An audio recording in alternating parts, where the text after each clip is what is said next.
Balikan po natin si Undersecretary Lea Buendia ng DOST. Ma'am, ulitin lang po natin yung tungkol sa innovations ng DOST para sa pag-unlad ng Mindanao. Maraming salamat po at paumanhin sa naputol na diskusyon natin kanina. So ang 2024 DOST Call Conference po ay isang serye ng mga aktibidades na ginagawa sa 4 na pangunahing lugar ng bansa. Ito po ang for the Northern Luzon, nagawa po namin ito last week sa Baguio. At ngayon naman po ay nasa Cagayan de Oro City tayo upang makafocus sa Mindanao Cluster. Ito po ay ang layunin ng call conference ay maipamahagi ang priority areas ng Department of Science and Technology sa iba't ibang sektor upang makagawa sila ng R&D proposals at for submission po para ang mga inobasyon ay magawa po dito sa Mindanao. Yusek, ang Mindanao ay itinuturing na food basket ng bansa. Ano po yung mga kakaibang mga teknolohiya ang maaaring makatulong para sa ating mga magsasaka, mangingisda at iba pang agricultural workers at negosyante sa Mindanao? Isa sa pinakamalaki po na napondohan ng DOST ay ang tinatawag natin na Sea Cucumber Research and Development Center na ito po ay nasa Mindanao State University sa Naawan, Misamis Oriental. Ang high value na naituturing po ang sea cucumber or ang tawag nila ay trepang. Ito po ay nabebenta ng dried sea cucumber sa international market na umaabot po mula 8,000 pesos ang isang kilo hanggang 20,000 pesos per kilo. Depende po sa klase ng sea cucumber. Kung kaya't nilagyan po natin ng pondo ang MSU na Awan upang pag-aralang mabuti kung paano po maipapa-increase ang productivity ng sea cucumber dito po sa Mindanao. Alright. Sige, ma'am. Isa lang po ito sa marami pang mga proyekto na napondohan namin dito sa Mindanao. Yung pong sa sea cucumbers, kasi baka akala nila nakakain po ito, no? So, ito yung mga palutang-lutang lang kasi na parang cucumber. Pero hindi po ito nakakain, di po ba? Ma'am, nakakain po ito. In fact, mahal po ito na marine species na siya pong naibebenta sa international market. Siguro po dito sa atin, hindi masyado pa siyang kilala as food.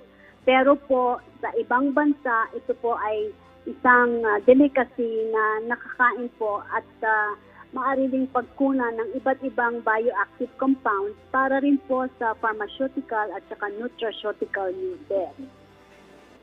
Alright, ayan, mabuti po. Hindi ko alam na nakakain pala. Nakakain siya. Kala ko kasi meron yung parang mga dried na sea cucumbers na nakikita ko minsan. Pag ako'y nag-swimming or nagda-diving, scuba diving sa... anyway po, yan maganda pong balita dahil high value nga, malaki ang kikitain ng ating bansa. But when it comes po sa food, I understand marami nga, sabi nga kanina ni Ase Kueng, marami pong mga masasarap na prutas from Mindanao. And paano po natin ito mapapasarap pa? Kasi alam niyo po sa Bangkok, hindi ho ba? Bakit po lahat ng prutas nila ang sasarap? Sa atin, syempre, walang makakatalo po sa ating mangga. Pero meron po ba tayong ginagawa para po talaga namang maitaas pa yung quality at sarap ng mga prutas po natin? Lalo na po yung mga galing dyan sa Mindanao. Ang prutas po ang isa sa meron tayong competitive edge. Dahil po dito sa Mindanao, maganda ang soil at angkop po ang mga prutas na tumubo dito sa Mindanao. Kung kaya't marami rin po kaming mga technology na pwedeng gamitin ng mga farmers para maiangat ang kalidad ng prutas. At isa po dito ay ang kailangan natin ay matatamis na prutas at saka po yung mga tinatawag natin na orphan fruit. Halimbawa po yung mga lanzones na hindi masyadong naaaral. Ang nandito po halimbawa mga lanzones, yung mga mangosteen, at yung iba po na mga prutas na mga dito lang natin makikita pero competitive po ang ating mga products na ito.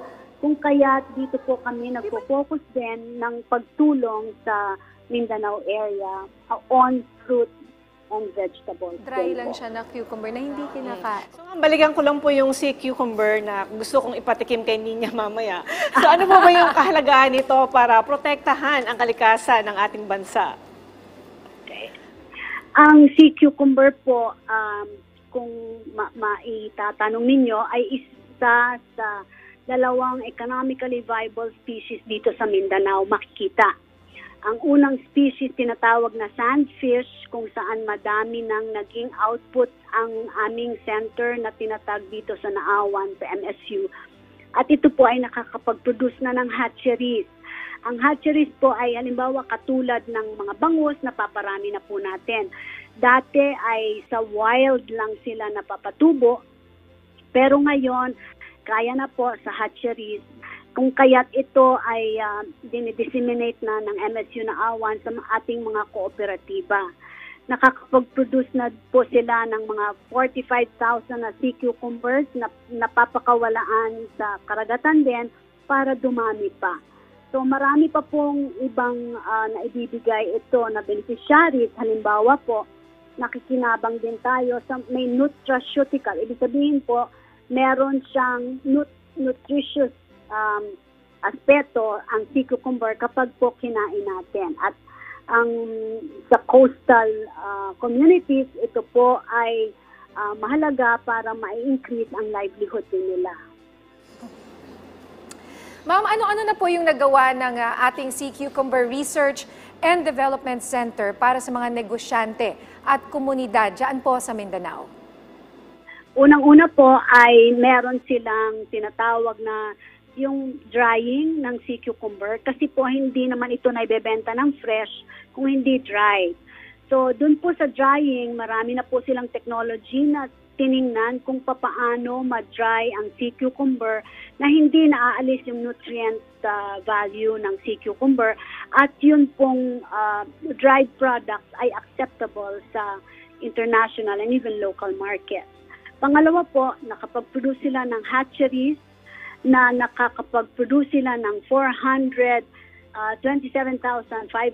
na first stage juveniles. Ibig sabihin po, ito yung parang mga fingerlings na ito po ay pinapamahagi sa ating mga local beneficiaries and communities upang sila mismo ang mag-alaga nito doon sa wild, doon po, ibig sabihin sa oceans at saka sa marine. So, meron na po tayong 62 na nakinabang na local cooperatives and beneficiaries. At ito po ang patuloy pa naming ini-increase yung capacity ng mga cooperatives na ito. So Yusek, sa kabila po ng patuloy na paglago ng Mindanao region, nagkakaroon na din ng issue sa traffic congestion sa lugar. Ano naman po ang mga technology and innovations ng DOST na tutulong sa paglutas ng trapiko sa Mindanao? May mga technologies din po, may mga research din kami para sa traffic dito po sa Mindanao dahil unang-una, ang traffic po ay hindi lang dito sa Mindanao, kung hindi mas malala po sa Metro Manila. Pero ang isa po dito ay ang aming Cradle program na ang tawag ay Light Edge Computer Vision Solutions for Smart and Efficient Traffic Management na ito po ay ini-implement ng University of Science and Technology of Southern Philippines. Ang layunin po nito ay makadevelop ng smart traffic monitoring system. Kung halimbawa po, may mga sensor na pag nakita ng sensor na mahaba na yung traffic at congested na, matagal po yung go, pagpapago. Pag po naman kakaunti, pwede nang mag-stop. Ibig sabihin, nasa-sense na niya kung ano yung pwedeng gawin nung sa traffic light na ganito. At ito po ay maalis ang congestion doon sa mga, especially doon sa mga intersections natin. At ito po ang ginagawa ngayon ng University of Science and Technology of Southern Philippines. So marami pong pwedeng gawin pa in the future.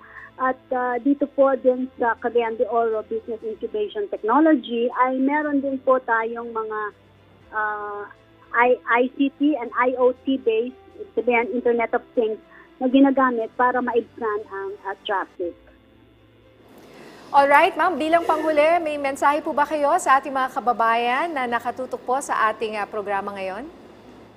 Ine-encourage ko po ang lahat ng mga siyentista at researchers, especially yung mga budding researchers natin, na mag-submit po ng proposals and ideas para po mapondohan ang kanilang mga researches at ito po ay makatulong sa solusyon ng ating bansa. Hindi lang po dito sa Mindanao dahil meron pa po kaming ibang conferences na gaganapin sa susunod na mga panahon. At ito po ang pagkakataon para maipakita natin ang galing at ingenuity ng mga Pilipino. Salamat po ng marami. Maraming salamat po sa inyong oras, Department of Science and Technology Undersecretary Lea Buendia.